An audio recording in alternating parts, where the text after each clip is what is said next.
At Sierra, discover top workout gear at incredible prices, which might lead to another discovery. Your headphones haven't been connected this whole time. Awkward. Discover top brands at unexpectedly low prices. Sierra, let's get moving. Ampire.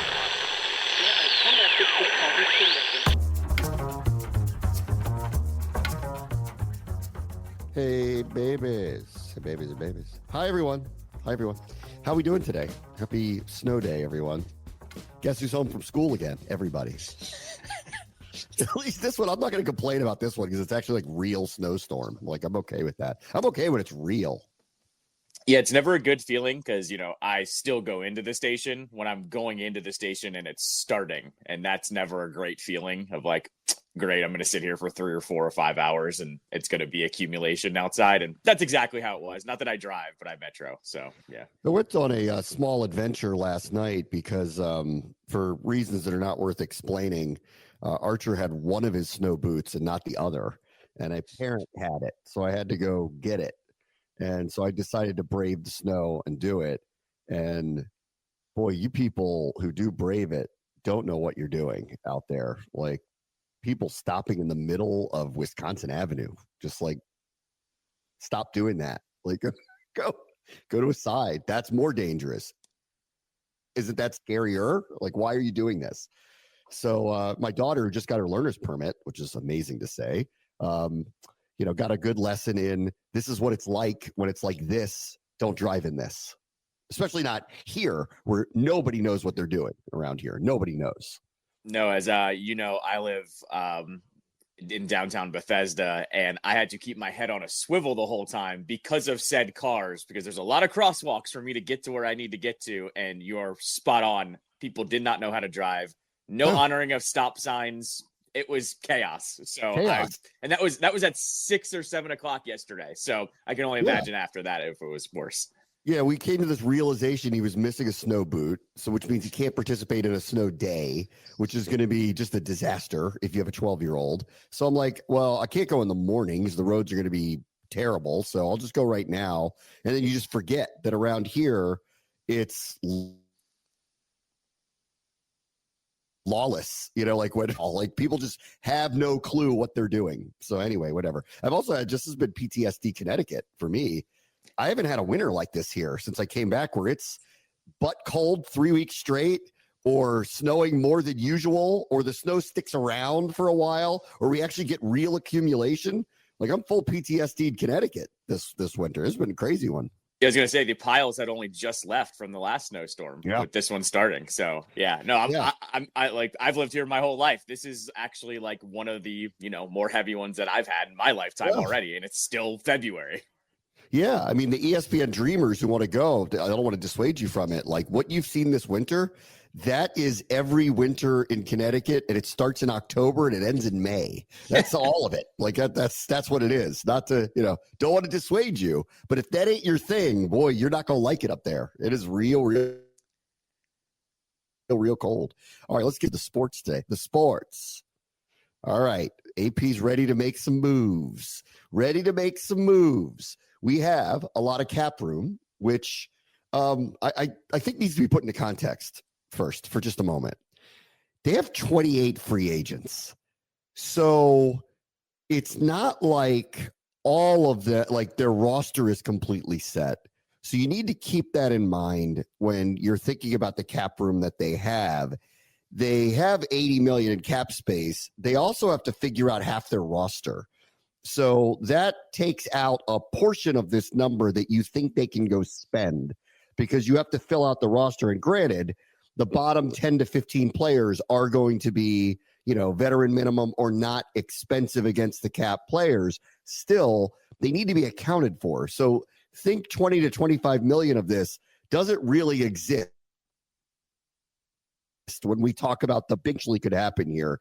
And so I just want to start with that, but that's everybody. But I want to start with that because you see this number and you think that they can go get 5 big stars. They can't. They could get 5 big stars and have no money and have 35 people on the team. So they've got to do that part of it too. I'm waiting to see which of the carryovers from last year they just get a deal done with. Like, I'm a touch surprised Tressway just doesn't have a contract. Or is Dante Fowler coming back? Like Bobby Wagner. Are they going after Bobby Wagner again? Zach Ertz. Do they want Zach Ertz back again? There are a number of like the ones that seem to be obvious targets just to bring back that hasn't happened yet. Not that they're any rush because free agency hasn't opened, but I want to see what happens here with the business of that first. Like, aren't we just going to go sign Tressway? Like, isn't that going to happen? Let's see how that plays out. No, exactly. It's also a reason why I don't think a lot of people have, like pegged this team to be as active as, say, the Patriots or something, where they have like 110 million, but their roster is kind of set together there. The whole point of last offseason was to just fill in the blanks essentially, and they have to do it again because it's going to take years to kind of fill in the depth and then the actual starters here. So I'm with you. Like, they're going to make I think a major move or two, but it's not going to be this huge overhaul because of the roster that they need to fill in just to have a starting 22 essentially. That's right. Now, there are a couple of big ones, and I believe Myles Garrett isn't bluffing. I mean, we've seen this a million times where somebody says they want out. Deebo Samuel did it a couple of years ago. I want out, I want out, I want out. And then they don't end up being out. They end up getting the new contract that they want. Brandon Ayuk last year used us over and over and over and over and was just a real for them and eventually signed the contract with them. That could happen here. Myles Garrett also is hearing from his team that they have no intention of trading him at all. But now we got to find out how serious is he about it. And I believe him. The interviews he did on Radio Row convinced me that it wasn't just about a contract, because if it was just about a contract, they're probably going to give him that and appease him. I believe they will offer him something like that. But the way he put it was, I don't think we can win right now.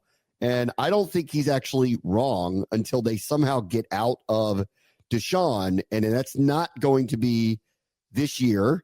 And I don't know, maybe Deshaun's not going to play because he's not going to play again for them at all, in my opinion. I don't think he's going to play again. But who's their quarterback? And if they don't have one, how are they beating any of the other three teams in their division? Can they go get a high-priced one, even if they wanted one? Because can they afford to have two cap hits like that on their roster? Probably not. They're already over the cap now. And then I read, actually, and I'll tell you about Garrett's contract situation with Cleveland, they actually can't afford currently to trade him or release him. So he's kind of stuck, even if he wants to go. But I believe him that he's not bluffing right now.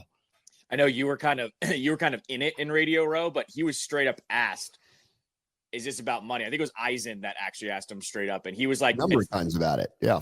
And he said, no, this isn't about a new contract. I want to win a Super Bowl. He was like, I don't even care about the Hall of Fame. I want to win a Super Bowl. So for him, it was simply it's not about money here. You can't fix this and smooth this over. I will say Schefter did kind of throw out there yesterday that he said, hey, if Cleveland drafts a quarterback with the second overall pick, or, they kind of try to retool the roster right now, does that satisfy them? Probably not, but they do have that at least one thing for heading into this year that maybe you could smooth things over. But I'm with you. I don't think you do all those hits on Radio Row just to, renege on everything and not get traded, essentially.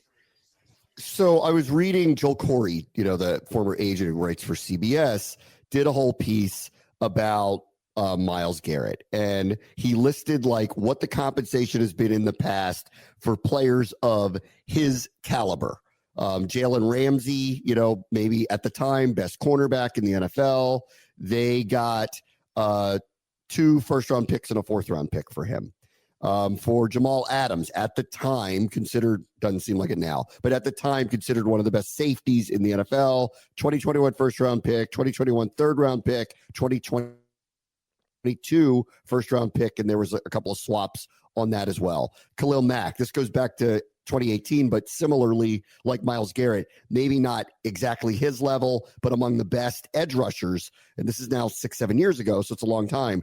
2029 first round pick, 2029 sixth round pick, 2020 first round pick, 2020 third round pick, and then also some pick swaps as well. So the market price is, if you read off of historical value, 2 first round picks for someone who's best in class at their position. That's Myles Garrett. And while he is creeping up near 30, he doesn't look like he's slowing down. And I think you could reasonably believe that you've got at least a few years of that caliber of player. And for a team like ours, where you think the window's open because of who the quarterback is, well, you'll take that window. Now, the question is that price tag, if it is multiple first-round picks, is that something that AP is going to balk at? And I don't know the answer to that. They haven't done anything like this yet. When the Niners were Death Star operational, they were trading big things for big-time stars. Christian McCaffrey comes to mind, most notably of what the deal that they did to do it. He's already done a big deal for a Pro Bowl caliber player for Marshawn Lattimore, but obviously didn't have to give up a first-round pick. So the willingness to do it obviously exists already. They wouldn't have done the Lattimore deal if they hadn't thought that they were in a position to potentially win very quickly. And they wouldn't have done it for the next few years, like not then. They wouldn't have done it then. So they believe the window's open. They got to the NFC Championship. Why wouldn't they believe this? The question is, what's the price to pay that they're comfortable with? And I can't answer that because I don't know how far he would go to get someone of this player's caliber yet. So that's question one for me. Would the Commanders even do it if it's multiple first-round picks? And I don't know the answer to that. Yeah, and I think we've touched on this too. It depends what the compensation is, because is it worth it for one of your NFC opponents to not get him too? Like, do you want to prevent the Lions or the Eagles from adding him to their roster too? You have to weigh on that as well. It'll help you out if you don't have to go up against him too. Like that's the other factor that's being weighed here that I'm sure they're talking about in the room at this point. So the other side of it is, if he can convince Cleveland to trade him, and if Washington was willing to come nearer at the price that he wanted, those are big, questions that still linger. Joel Corey writes this about it. A team must have enough salary cap room to absorb a player's current salary in order to make the trade. Once the player is acquired, the new team can renegotiate or restructure the contract to decrease his cap number. Therein lies Washington has an advantage. They can do that, even with the caveat of $80 million isn't $80 million. They got to fill out the roster, but there's enough to handle this. They could take on his current salary now, restructure. So that's not a problem.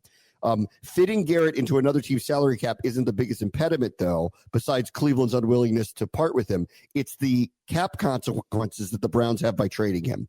He's got 19.7, almost 20 million cap number this year, before he did a dummy void year thing that a lot of teams are doing now that's kind of biting Cleveland now and really biting Garrett if he wants to be traded. Thanks to all the restructures and the option bonuses, the Browns have $36 million of dead money, a salary cap charge for a player no longer on the team's roster, by quickly trading Garrett to receive draft choices from the other team. The Browns cannot absorb a 16.494 increase in cap charges because of the trade. According to NFL data, they are a league-high $341 million of salary cap commitments under off-season salary cap accounting rules, where only the top 51 are used, meaning they actually currently can't do this because they can't absorb the dead cap money. They have to do something else, probably a couple of things, or somehow get some weird escape hatch out of Deshaun's contract, which they can't, because that would free up $50+ million for them, but they're not going to be able to get out of it. They currently can't do it, which is the biggest issue here of all of it. Whether they want to, which I believe they don't, whether they will do it, which I believe if Garrett is serious, they will, they still can't do it currently because they can't field a team by trading him right now. So I want this to happen. I think a lot of us want this to happen, but I don't know how realistic it is currently. Just when you read that and go, what would Cleveland have to do to even facilitate it? I don't know what it would be outside of finding a way out of Deshaun's contract, which they won't. Well, especially while he's injured too. Like you can't cut a guy when he's got that injury too. Not retiring. Right. Right. Exactly. Also, Are you not allowed to extend the player on their current team, then make the trade? Because I feel like that's a possibility. Like that's where I've landed here is I think you actually need to go to the Browns and say, we need to negotiate this new contract. We can kind of fix that number a little bit, whatever it might be. I don't know how you do it. I'm just saying here. And then trade him. That's the only other thing I can think How would they get out of the dead money, though, I don't know how you would get around that part. That's the problem they have. Yeah, I don't know. Like, I don't know if there's some kind of way to spread that out or push that down the road or something like that. But that was just my thought. It made me read like he's not getting traded to anybody. I mean, if they can't afford to, yeah, that sounds about right. Or they may tell him, you got to get through one more year here. Like, but, I mean, yeah, and like there are some teams that can fathom this. Like the Saints trading Lattimore, it left $30 million on their cap for this year. That's right. $30 million. Like it's not a small number. Like that's just going to sit there for this upcoming season. So the Saints could do it. They can. Saints do this too. Yeah, the Saints do this stuff too. The Browns apparently do it as well. A lot of teams do this where they restructure these contracts and add all these dummy years just to kind of spread out the cap situation. But eventually it bites you. The Saints have been doing it forever with a number of these players. They kind of kick this can down the road, and eventually you have to reset, or you just keep replacing people and eating all this dead money along the way. And the Saints just decided, all right, like we're in the midst of a change, right? We changed our coach. We're changing everything around. We don't currently have a quarterback. Let's eat it. Let's eat it now. Time to reset. Cleveland, this would come down to, where do they realistically think they are? Because if you look at their roster, it still is a very good roster. Good offensive line. They have unfortunate situation with Nick Chubb with the injuries that he had. I guess the receiving situation isn't as good as it used to be all of a sudden. I guess if they love Jerry Jeudy now, I don't know. But defensively, they have a very good roster of players. They have to make choices about them. And they probably, and I think realistically, could say to one another, because 2 years ago they were top 5 defense, we still think we have a playoff caliber defense here. But are they looking at themselves in the mirror going, where in the world are we going until we get out of this Deshaun contract? And what can we do to get in front of it when we do get out of it? And the best argument would be trade a star or two away, compile as many picks as you possibly can, and in the next 12 months, but definitively next 24 months, he's no longer on the team anymore. That salary's gone. Hopefully whoever you drafted at quarterback, because that's how you're going to have to go about it, drafted a quarterback, turns out to be pretty good. And then all of a sudden you've got this arsenal of picks to turn around and try to rebuild everything, but it will cost you some of these stars to do it. So I don't know if they're going to come to terms with that or if they're going to not believe that and go full Wizards and keep saying, we're not what you think we are, and when everybody knows what they are until that Watson contract's over. And so I don't know what they're going to do. If I was the Browns, and I know this is the NFL and you don't want to do like NBA tank season or whatever, but if I was the Browns, I would even prefer you give us like your draft picks from the next 2 years of draft, not this upcoming one. Like I would almost want to kick it down the road an extra year, because that way you're going to be bad with Watson, well, bad with or without him this next year, most likely. And then if you can get rid of him the following year, then all of a sudden you've kicked those draft picks down a couple of years. And I know that's not how the NFL works. Like you don't plan to tank for that long. But in this case, I think it is kind of a special circumstance where maybe you kick your assets down the line one more year. Here's the other issue. I think the biggest issue, actually, at least perceptually, if I were the Browns front office, which hasn't been changed, if they trade Myles Garrett and say some other stars, they're admitting they made a massive mistake with Deshaun Watson. Yes. Admitting it, that this is the price to pay for making that mistake. So you're going to go to the owner. You demanded that he make this trade in the first place. You gave him a contract nobody had before, a guaranteed contract. It turns out he was awful on the field for you, limited you for the things that you had to do. You already took the perceptual risk because of all the things that were said about him and he was accused of. You took that on. He made you worse, right? He made you worse when he played. Now he can't play at all. You're stuck with this contract. You can't get out of it because you gave him a no trade clause because he wouldn't have gone there in the first place if you not. And now you're stuck with, like, there is a little bit of, not the off the field stuff, but the Brad stuff of why you gave him that. The only reason why they gave him that was because he wasn't going to go there. He was going to sign with either Atlanta or New Orleans or something like, because he wanted to play in the South. Remember, that was the whole thing. He wanted to play in the South. All of a sudden, he went to Cleveland. Why did he go to Cleveland? They gave him a contract that nobody in their right mind would give him. And his agent wisely told him, you have to take this. And he wisely did, because here he is hurt. He would have been cut by any other team had it gone any other way. So this front office, now, let me get this straight. You're going to trade Myles Garrett, Hall of Fame player, to get out from under a situation that you created by trading for Deshaun Watson and convinced us to do that? See, I don't even think perceptually that they can do it. I don't think they can. I will say, though, they have been able to stack that team up with talent outside of Watson. Like, if they had one caveat, they would say we made one huge major mistake, but look at some of the other talent that we've acquired here. I don't know. You can make the argument there. I'm with you. It is a little Wizards, bruh. I guess, but here's their best player telling them, I don't think you can win. Well, they can't right now. I mean, like that's a fact. And here's what I will make this one little argument here. What is probably the best thing Howie Roseman does with the Eagles? When he makes a mistake, he moves on fast. Yes, get out of it. There's no saving face. It's I screwed up, egg on my face. We're making this trade. We're cutting this guy. We're firing this guy, whatever. If you're the Browns, you've been the Browns for a long time. This group, though, has been the best at acquiring talent and getting the roster up to snuff to a modern NFL standard. I'm not trying to defend them here by any means, but I am saying they made a major mistake. They're trying to figure out how to move on from it. So if you want to keep that group, I would understand. Yeah. All right. Let's talk about some of the other free agents, because he's not obviously the only one that is out there. When it comes to defensive ends or edge, few prominent names that are available. And one of them is Khalil Mack, who I think is older now. That doesn't, I don't know, that didn't stop Bobby Wagner from having a good year. And, a pro like that in a position on a team where the coaches coach them up and, build all this chemistry, maybe you squeeze out a year or two out of him. I'd want to know the price point on him for sure. None of them are Myles Garrett. I get that. But Myles Garrett isn't openly available, not yet. So he's an interesting one. DeMarcus Lawrence is coming off of major injuries, obviously knows this staff, played really, really well under this staff, is a difference-making defensive end. Dorrance Armstrong is a steady player, not a difference-making player. He, at his best, is a difference-making rush end, but older now and coming off injuries.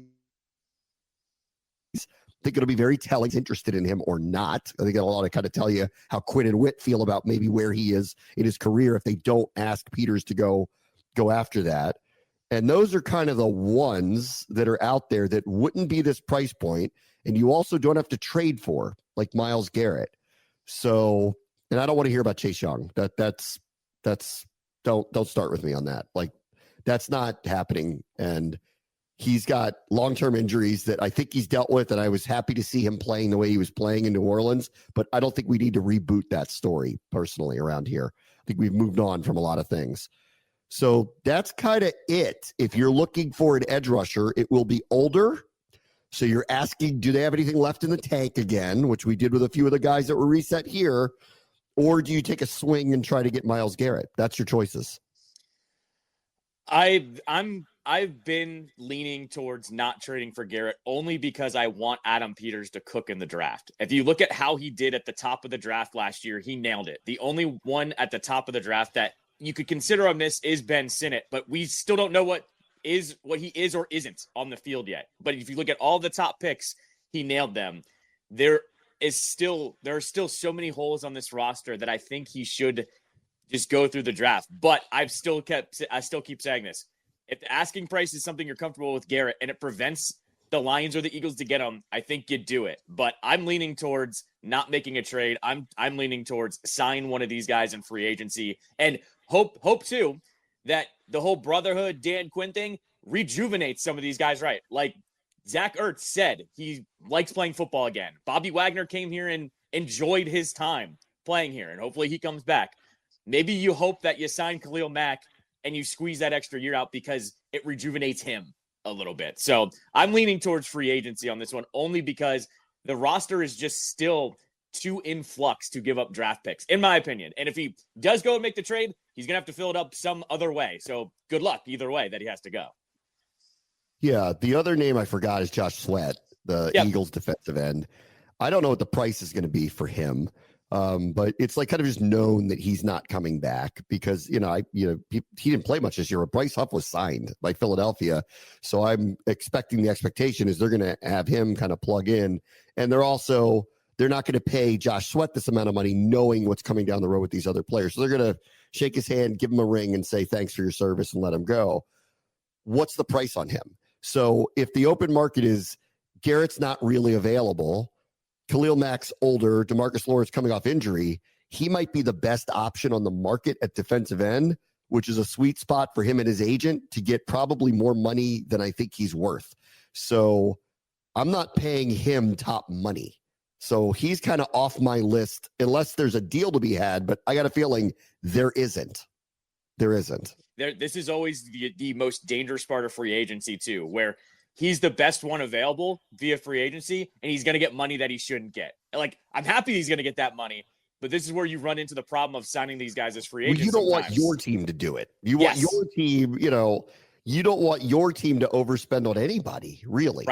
Right, exactly. And this is one where it's a weakness, and somebody's going to step up and give him a bunch of money, and he's not really going to warrant that contract. No, he's not. There is Hassan Reddick is out there again, but that was a very weird year that he had where he wouldn't show up to the Jets, and he went to Japan and was, swinging swords around, and finally was told, your contract's a toll. You have to show up. So he did, and I never heard his name once throughout the entire year. I'd want more information before I'd even consider signing him. I think he's a very, very good player, but no, thank you. Off of that, I want professionals here, and I want to know what he's about before I would sign someone like that. I would say, though, these are the types of signings you might have to risk of just doing you want a 1-year deal? You want to test it out here? Let's see. Because I think he would fall under that category of you sign him to the 1-year deal and you hope that it works out. And if he's not on board, you cut him. But, I don't think he's going to get some big deal. He's the type of guy that I think you do grab off the scrap heap and see if he fits in here. Yeah, maybe. All right, let me take a quick break. I'll get into some receivers next. Brad watch the show. ESPN 630, the Sports Capital. Missing out on a show that everyone is talking about is not an option for me. I'm constantly signing up for this streaming service or that one. And then a few months later, I realize I've been paying for this service long after I actually finished that show. Getting Rocket Money was a game changer for me. They'll find your unwanted subscriptions. They'll even help you cancel them, so you never have to worry about them slipping through the cracks. Rocket Money is a personal finance app that helps find and cancel your unwanted subscriptions, monitors your spending, and helps lower your bills so you can grow your savings. See all of your subscriptions in one place and know exactly where your money is going. For ones you don't want anymore, Rocket Money can help you cancel them. Rocket Money's dashboard gives you a clear view of your expenses across all of your accounts. Easily create a personalized budget with custom categories to help you keep your spending on track. See your monthly spending trends in each category to know exactly where your money is going. Rocket Money has over 5 million users and saved a total of $500 million in canceled subscriptions, saving members up to $740 a year when using all of the app's premium features. Cancel your unwanted subscriptions and reach your financial goals faster with Rocket Money. Go to rocketmoney.com/game on today. That's rocketmoney.com/game on. rocketmoney.com/game on. This episode is brought to you by Allstate. Some people just know they could save hundreds on car insurance by checking Allstate first. Like to check the date of the big game first before you accidentally buy tickets on your 20th wedding anniversary and have to spend the next 20 years of your marriage making up for it. Yeah, checking first is smart. So check Allstate first for a quote that could save you hundreds. You're in good hands with Allstate. Savings vary. Terms apply. Allstate Fire and Casualty Insurance Company and Affiliates. Northbrook, Illinois. I think I just won my taxes. Yeah? I just switched to H&R Block in about 1 minute. All I had to do was drag and drop last year's return into H&R Block, and bam, my information is automatically there. So I don't have to go digging around for all my old papers to switch? Nope. Sounds like we just leveled up our tax game. Switching to H&R Block is easy. Just drag and drop your last return. It's better with Block. All right, welcome back. Here are the receivers that are out there for you. Outside of the tradable ones, Deebo Samuel and Cooper Kupp, which we addressed a little bit, of which I'd be interested in either, really at the price point. And in Deebo's case, like, I would defer to Adam Peters. What do you think of him at this stage of his career? And the same thing we were talking about, like with DeMarcus Lawrence, where I'd go, yeah, I'd be interested in him if he's available, wants to come here. But off of the injuries he's had, let me talk to Dan Quinn and Joe Witt, who know him, and go, what do you think? Does he have anything left in the tank to give you that would be worth, bringing him in here as a stopgap at defensive end? Same thing I would say to Adam Peters. You know Deebo better than anybody. What do you think? Like, he's an outstanding player. He's a versatile player. I think he would be perfect to add to a team like this. But do you think that he can avoid the injuries? And do you think you can make him happy financially if you're not going to give him whatever the number is that he thinks he wants? So my gut says they're not getting him, but I don't know how Peters feels about him. And he may love him and be like, you know what? Like, he was just misunderstood there or whatever. Like, I don't know. I have to ask Peters about it, but he'd know. I think it really matters what the compensation is going to be to get him. Like, this is a 1-year deal, a guy that's on the injury report constantly. The rest of the league knows that. I don't think he's actually going to cost a premium pick. I think this is going to be like 4th round pick, 3rd round pick, maybe with some escalators, something like that. I don't see this one costing them as much because he's on the wrong side of that contract. He's only got 1 year left. Does the team want to extend him? I don't know. I'd kick the tires on this one, but I'm not clamoring for it at all. He's too injured for me. I've said this from the beginning, that he just is on the injury report constantly. But they need help on this team somehow. You've got to take a look at some of these guys. If it's a mid-round pick, I wouldn't mind kicking this one around, but maybe I don't think you extend him though, and that's the problem. I don't know if that's what he absolutely wants heading into a new team. Cooper Kupp's similar. Like, I actually think he would thrive on a team like this. Jaden is very accurate. Like, where Cooper Kupp can't fit is he's a very accurate route runner. If you have a quarterback who doesn't run patterns like that, like Josh Allen or Lamar Jackson, I think you're going to have a hard time seeing him fit in. But in a place where the plays are run on time, I think he's got a shot. So I think like he could end up in any number of places with more pure pocket quarterbacks than anything else. But that whole get on the same page with somebody who's moving around all the time, I think it's gonna be hard to find a spot for him. He's another one where I'd want to know the injury history. I'd want to know why they're moving away from him, because I don't really totally get what would be the reasoning why. My concern would then be long-term health. They must have a question about long-term health with him, but I'm open to him. Again, at what price point though? I don't want to pay him $25 to $30 million a year. I want to know what the price point is for him. No, I think with the Rams, I think this is one of those ones where they have an aging star and they're trying to get draft picks because they've been great at drafting, honestly, since they went out of the F them picks era. They've actually been a very good drafting team. I think this is them just doing these soft roster resets. We're seeing this around the league a little bit where people are moving out of these contracts. One team that we haven't talked about, by the way, for both defensive end and wide receiver for trade or signing though, have you followed what's going on with the Bengals right now too?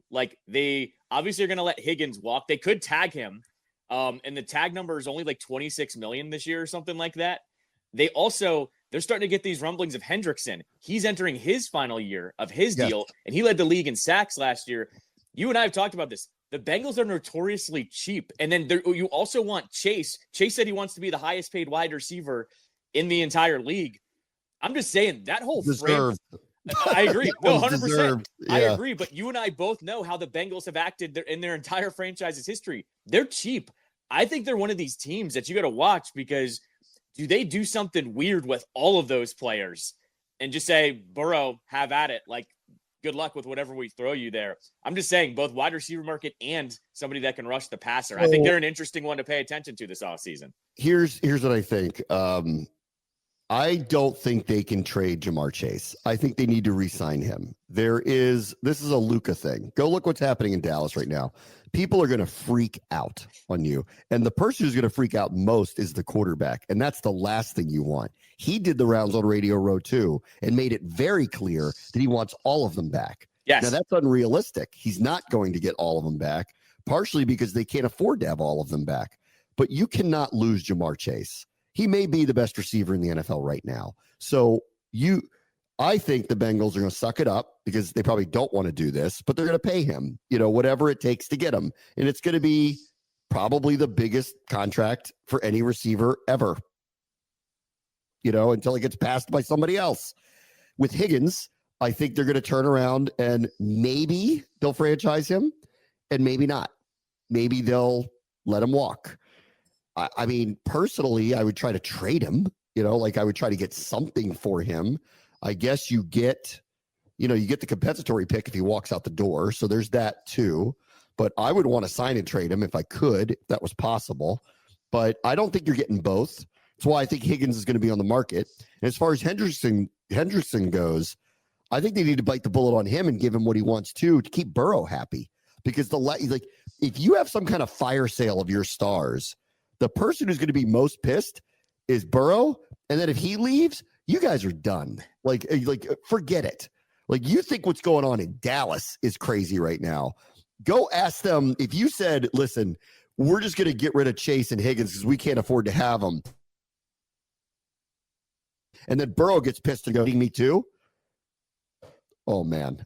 They'll have ruined an incredible thing. Well, but what I'm getting at here is, when has Cincinnati ever made that decision to sign 2 to 3 major contracts? It's never happened with them. So no, this is a little like the Nationals, like when they had 2 to 3 major contracts pop up at the same time. Yeah. And I remember sitting there going, you're not getting all of them, guys. Like, right. Pick the one you want. And to me, it's Chase. Like, you can't let him walk out the door. I like T. Higgins. I think he's a terrific player. I don't want him here because of the price point. That's all. Like, we're going to pay him more than McLaurin? Really? Like, are we? Because that's what it's going to take on the open market. So good luck, sir, being a number one wherever you're going to be a number one. But for Cincinnati, they can't let Chase walk. They can't. I would assume that. But at the same time, I feel like we're starting to see the smoke here. Like, what's the right decision here? Like, it is to sign him. But, man, we've seen that ownership group be notoriously cheap. And I'm just saying, they signed Burrow because they're going. I remember they signed Burrow, and the Schefter tweet to follow was, we had no problem giving this because business is booming with Joe Burrow as our quarterback. I'm just saying, this is an organization that never makes the right decision, and they have 3 major ones staring at them this offseason. They're not going to get them all right, and that's, I'm just saying, worth paying attention to on that one. Yeah, Higgins is just 26, so he's also, at a really good age, like, to spend the money on. And someone's going to give it to him, and I guess it's not going to be them. All right, let's name a few of these others. Here are the others that are out there. Stephon Diggs. I think same thing. You grab someone off the scrap heap. I think he could be one. He's always wanted to come here to Washington. Same thing, though. This is a 1-year deal, and you got to tell him, you got to be squeaky clean, man. We're not going to deal with an attitude on this problem or this locker room. But I do think short-term type deal, I would be interested. Off injury, what's he get on the open market? Is it like a price that I can swallow? Sure. If he's getting 20 to 25 million again, though, I'm out. Yeah, me too. I'm out on something like that. Keenan Allen, off of a bad year in Chicago for a lot of reasons, probably. Pros pro. They like these pros pro guys. Yep. Does he still have what he had? I don't know. Do they need him to? I don't know. Similarly with Cooper Kupp, precise route runner, great hands, precise route runner. So he needs things to be on time for it to work for him. I'm interested in that one. What's the price on him? How much does he have left in the tank? But I'm interested in him. He's a borderline Hall of Fame player. So I'm interested on him. He's one of my interests too, mainly because I think you'll get him at the right price, and he steps in. He's instantly the second wide receiver on this team. But like, he is the second best wide receiver. And you think about this, a down year in Chicago. Look at how much of a mess that offense was for all of the entire season. Essentially, Caleb had no time to throw almost all the time. The offense was a mess. I'll risk that one. Like, I think he's a better risk than Diggs, in my opinion. Brandon Cooks is 31 now, has been on 58 teams. I don't see the consistent impact with him. So the number would have to be relatively low for me to be interested. Deontay Johnson had a really weird year where he was having a nice year in Carolina, and then they let him go, and he went to 3 different teams and couldn't fit in with any of them. Yeah. So I'm out on something like that. Like, that doesn't even make sense to me. I'm out on him. Chris Godwin is an interesting one. That's a tough one, though. This is clearly, if you believe that what happened to him injury-wise is going to be behind him, he's a very, very good top-tier wide receiver and a really good number 2 to Terry, I think. But I'd want to know more about where his leg is. So I don't have enough information to even weigh in on it. Assuming he's healthy, I'm interested. Short-term deal, what's the price point? But if he's coming off of what seems to be a serious injury and they're saying things like, don't know when he's going to be ready, maybe training camp, maybe not, that's not where I'm at right now. I'm not waiting on somebody. No. He's an intriguing one, though, because I will say, like, these are the types of signings they're going to have to make. Like, they're not going to fill this roster out with all top-tier guys. You're going to have to kind of take a risk with some of these guys, maybe if they are injured. I'll say this. Him and Terry on the field at the same time, like, that's 2 dogs on the field right there. So I would take him. Same thing. I don't know what he's going to want on the open market. I don't care really when he's ready. I think this team would be welcoming him back. They could probably get it done for 5-6 games, whatever it is. I just don't know what that timeline looks like.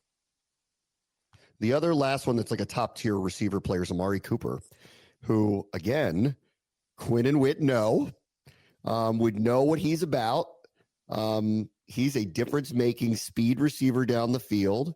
Cleveland got out from under his contract, sent him to Buffalo. He was fine there. Didn't really, but showed up midseason, didn't really do a lot. This is another one I've just leaned on Quinn. What do you know about him? What do you think about him? What's his character like? Is he work the way you want people to work? And then what's his price point? So for me, like, of this group, I don't want Higgins because I don't want the price, albeit I do agree he's probably the best one. I will hear out Keenan Allen and Amari Cooper. What's the price point there? I would also hear out Godwin, but I'd want to know what's his future with his leg. Like, when is he going to practice? Like, if it's not going to be until the summer at best, then I'm going to go pass and let someone else take that risk. Cooper or Allen, though, I'll hear out either one of them. And I'd want to know what the price point is for both of them as well. Yeah, no, I think I would take everyone on that list, and I'll add Stephon Diggs depending on what he wants, because I do think that's a difference maker. He got hurt in Houston. We didn't see what he could actually really do this past season. And I think it's worth noting for all the wide receivers you just named too, outside of Godwin, because he had Mike Evans on the other side, they were all the number one option where their previous stop was.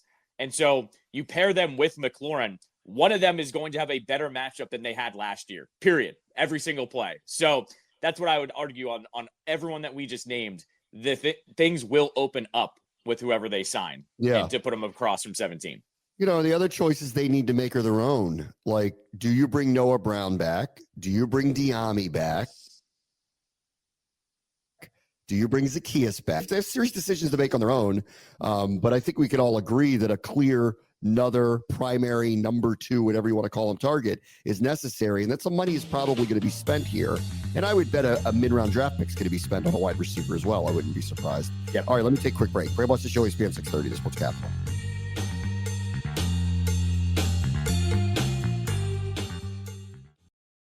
When the game tips off, the NBA action is just beginning on FanDuel, America's #1 sportsbook. Because FanDuel is your home for NBA live betting. However you want to play, now is the perfect time to join. Make every moment more with FanDuel, official sports betting partner of the NBA.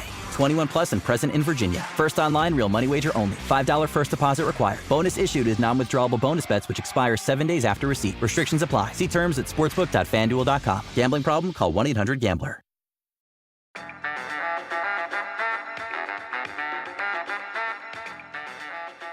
All right, welcome back. Let's spend a few minutes talking about the team I've ignored the entire season. The Washington Wizards, who are 9-44. And because I was down on Radio Row and not really paying that much attention to it, traded so many players while we were away. My guy Kuz is now in Milwaukee. Chris Middleton must be like, what the hell just happened? Right. You know, like he's got to be the one. Marcus Smart plays for us now. That's a new one. I didn't see that one coming. You didn't have that one on the bingo card earlier this year.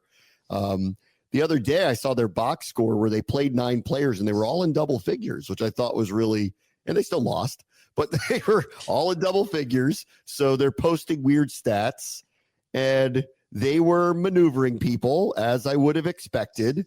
They traded away the center that they signed early in the season when they signed him to a multi-year deal. And I'm like, they signed him to trade him. Like, why did he sign here? They signed him to trade him. And then Kuzma's now gone. Like, there's a couple parts to this. With Kuzma, I want to see if he gets his career back on track, because this much losing for this length of time can't not affect you. It really can't.